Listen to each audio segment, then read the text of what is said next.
It's time for another breathwork research update.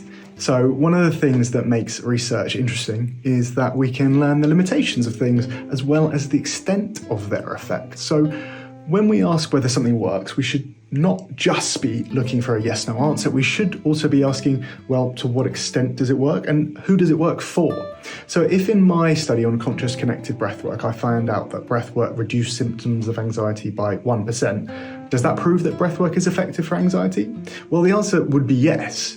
You have to say, well, is a 1% decrease worth the $150 or so fee? Would my time and money be better spent on exercising or cold showering to reduce anxiety? And you'll hear people in the biohacking industry claim that their supplement has been scientifically proven to reduce inflammation, and then you go and see that it's a minuscule reduction and their supplement is $100 a bottle. And that is exactly what researchers Epidemiol et al. Said in their 2016 study. They said, misinterpretation, abuse of statistical tests, confidence intervals, and statistical power have been decried for decades, and yet they remain rampant.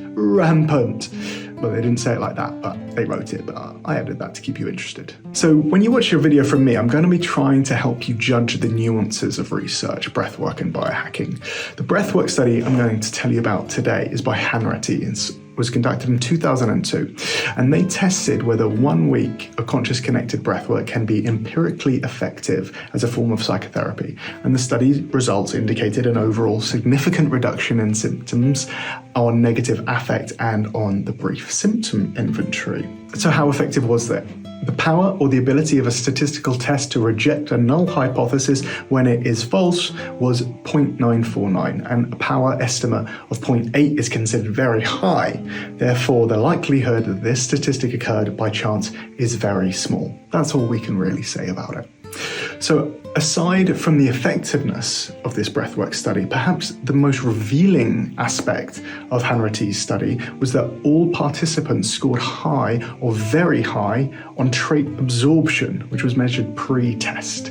And trait absorption is a person's predisposition to enter altered states, have mystical experiences, or become deeply immersed in sensory experiences. Maybe you know someone like that, maybe you are someone like that. So it's also likely that people with this predisposition self-select for conscious connected breathwork groups. And according to Stan Grof, the founder of holotropic breathwork, the ability to enter non-ordinary states of consciousness is a prerequisite for healing. Hence, this sample characteristic restricts the generalizability of this study and is also unfortunate for people who are not able to enter altered states easily.